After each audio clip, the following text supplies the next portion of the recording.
రాష్ట్రంలో స్థానిక సంస్థల ఎన్నికలకు సెప్టెంబర్లో నగారా మోగే అవకాశం ఉంది. సెప్టెంబర్లో నోటిఫికేషన్ విడుదల చేసి డిసెంబర్లోగా ఎన్నికల ప్రక్రియను పూర్తి చేయనున్నారు. కొత్త ఏడాది నాటికి నూతన పాలక వర్గాలను కొలువు తీర్చేలా రాష్ట్ర ఎన్నికల సంఘం ముందస్తు ఏర్పాట్లు చేస్తోంది. రిజర్వేషన్లు, ఓటర్ల జాబితాలను సిద్ధం చేస్తోంది. రాష్ట్రంలో స్థానిక ఎన్నికల నిర్వహణకు ముహూర్తం దాదాపు ఖరారయ్యింది.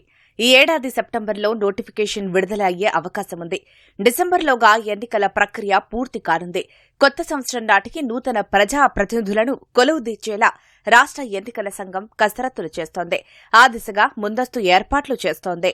ఈ మేరకు రాష్ట్ర ఎన్నికల కమిషనర్ అనిల్ చంద్ర పునేఠా పంచాయతీరాజ్, గ్రామీణాభివృద్ది, పురపాలక, పట్టణాభివృద్ది, బీసీ సంక్షేమ శాఖల ముఖ్య కార్యదర్శులు, కమిషనర్లతో మంగళవారం సమావేశం నిర్వహించారు.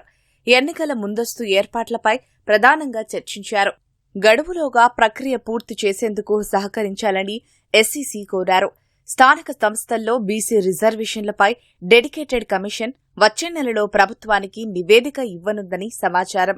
జులైలో రిజర్వేషన్లు ఖరారు చేసే అవకాశముంది.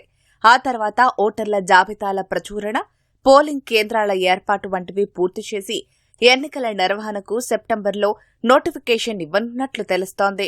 రాష్ట్రంలో ఇప్పటికే 13,291 పంచాయతీల్లో ఓటర్ల జాబితాల ప్రచురణ పూర్తయింది.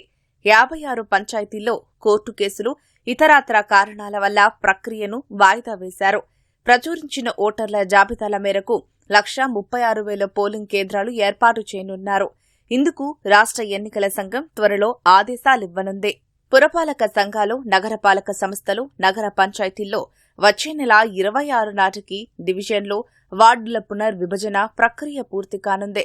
ఆ తర్వాత వీటిల్లోనూ ఓటర్ల జాబితా ప్రచురణకు ఎన్నికల సంఘం ఆదేశాలివ్వనుంది. పంచాయతీలతో పాటు వీటిలోనూ ఈపాటికే జాబితాల ప్రచురణ పూర్తి కావాల్సి ఉంది.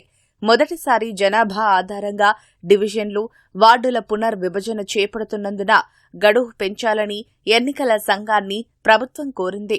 దీంతో 123 పట్టణ స్థానిక సంస్థల్లోనూ ప్రస్తుతం పునర్విభజన ప్రక్రియ కొనసాగుతోంది.